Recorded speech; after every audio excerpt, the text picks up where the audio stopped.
Friends, welcome back to my channel. मैं हूं आपका होस्ट और दोस्त कृष्णा।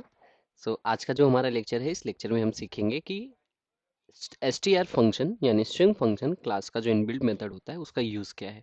पिछले लेक्चर में हमने सीखा था यूनिट फंक्शन के बारे में, इस लेक्चर में हम सीखेंगे स्ट्रिंग फंक्शन के बारे में। तो फॉर एग्जांपल स्ट्रिंग फंक्शन होता क्या है पहले वो समझते हैं। एक फाइल बना लेते हैं हम यहाँ पे .py। सो सॉरी, नाम हमें चेंज करना पड़ेगा यहाँ पे। हम्म, तो स्ट्रिंग फंक्शन यानी कि क्लास का वो मेथड जो कंट्रोल करता है कि आपके क्लास के ऑब्जेक्ट बनने के टाइम पे क्या रिटर्न करना है। अगर आपका क्लास एक स्ट्रिंग को रिप्रेजेंट कर रहा है तो रिप्रेजेंट करना इन द सेंस जब भी आप चाहते हो कि क्लास का ऑब्जेक्ट बने तो कुछ ना कुछ रिटर्न हो। अगर उस टाइम पे आपको वो चीज़ें हैंडल करनी है तो उसके लिए str फंक्शन कॉल होता है। तो चलो हम देखते हैं कि किस तरह से काम करता है वो। क्लास टेस्ट, और यहाँ पे एक हम पहले इनिट फंक्शन बना लेते हैं जो हमने ऑलरेडी सीख लिया है इनिट फंक्शन का काम। अब क्योंकि ये एक क्लास की प्रॉपर्टी है तो एक हम उसके इनिशियलाइज करने वाले पैरामीटर को भी हम कॉल करेंगे जिससे क्लास हमारा इनिशियलाइज हो सके, और हम इसको फिलहाल पास कर देते हैं। पास कीवर्ड हमने ऑलरेडी देख लिया है। पास कीवर्ड का यूज़ क्या है, जब भी आपको कोई मेथड, कोई क्लास या फिर कोई भी ऐसी प्रॉपर्टी जिसके अंदर कुछ कोड लिखना कंपलसरी होता है और आप करंट टाइम पे सिर्फ वो आ, उसको सिर्फ इनिशियलाइज करके छोड़ना चाहते हो तो पास कीवर्ड उस चीज़ के यूज़ में आता है। आप उसे लूप में भी यूज़ कर सकते हो, एफ एल्स में भी कर सकते हो, मेथड क्लास किसी में भी कर सकते हो। अब दूसरा हम एक फंक्शन बनाते हैं str का। सेम रहेगा डबल अंडरस्कोर के साथ में str, एंड यहाँ पे हम अगेन हमें एक पैरामीटर पास करना ही है कंपलसरी जो कि रिप्रेजेंट करेगा आपके क्लास को। इसके बाद यहाँ पे आप रिटर्न कर दो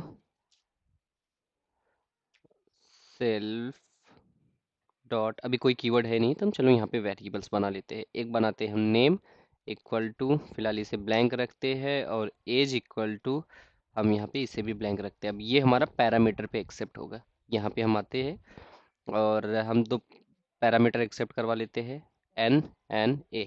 दो पैरामीटर बना है और हम यहाँ पे क्या करते हैं, ये जो हमारे ये वेरिएबल्स है क्लास के वेरिएबल्स, उसके अंदर जो भी ये पैरामीटर पास होगा इसका ऑब्जेक्ट बनने के टाइम पे वो हम उसका वैल्यू उसमें असाइन कर देते हैं। अगर आपको इसमें कुछ भी कंफ्यूजन हो तो पिछला वीडियो हमारा आप देख लो जहाँ पे हमने क्लास के ऑब्जेक्ट के बारे में सीखा था। और क्लास के फंक्शंस के अंदर जो हम किस तरह से पैरामीटर को पास करते हैं क्लास के ऑब्जेक्ट बनाने के टाइम पे, वो सब चीज़ें आप पिछले लेक्चर में देख सकते हो अगर कुछ भी कंफ्यूजन यहाँ पे हो तो हम यहाँ पे वापस जाते हैं और हम सिंपली सेल्फ डॉट नेम, मतलब जो ये नेम की वैल्यू वेरिएबल है, इस वेरिएबल के अंदर हम क्या वैल्यू पास कर रहे हैं, जो भी हम पैरामीटर पास करेंगे ऑब्जेक्ट बनाने के टाइम पे, उसी तरह से self dot as equal to A. Okay, यहाँ तक सब क्लियर है। अभी हम क्या करते हैं, यहाँ पे जाके सेल्फ डॉट नेम को रिटर्न कर देते हैं। अभी हम यहाँ पे एक और फंक्शन चाहिए तो बना के रखते हैं, D F H E hello. यहाँ पे एक पैरामीटर पास किया हमने सेल्फ का, और यहाँ पे हम वापस आते हैं प्रिंट करवाते हैं, प्रिंट सेल्फ डॉट नेम। चलो हम इसका ऑब्जेक्ट बनाते हैं सबसे पहले। तो टेस्ट का ऑब्जेक्ट हमने समझो टी नाम से बना है, टी इक्वल टू टेस्ट, ये हमारा ऑब्जेक्ट हो गया। अब हम क्या करते हैं, टी को प्रिंट करके देखते हैं, प्रिंट टी। ठीक है, क्लियर है। चलो हम यहाँ पे क्लियर करते हैं इसको और रन करते हैं Python 3। लेक्चर हमारा कौन सा, ये 21 है, 21 पे करते हैं और रन करते हैं। यहाँ पे कुछ एरर है। ओके, एरर ये है कि missing two required positional arguments N and A. क्योंकि हमने देखो इनिट फंक्शन जो बनाया था उसमें दो आर्ग्यूमेंट हम एक्सेप्ट कर रहे हैं, बट जब हमने ऑब्जेक्ट बनाया तो हम कोई भी आर्ग्यूमेंट पास नहीं कर रहे। तो हम यहाँ पे दो आर्ग्यूमेंट क्या पास करना है, एक एन जो कि जाएगा नेम के अंदर, दूसरा ए जो कि जाएगा एज के अंदर। तो पहला पैरामीटर जो कि नेम के अंदर जाएगा वो हम पास करते हैं कृष्णा, और दूसरा जो एज के अंदर जाएगा उसकी जगह पे मैं 25 डाल देता हूँ। अब हम प्रिंट करके देखते हैं, क्लियर। ये देखो, ये कृष्णा प्रिंट हुआ।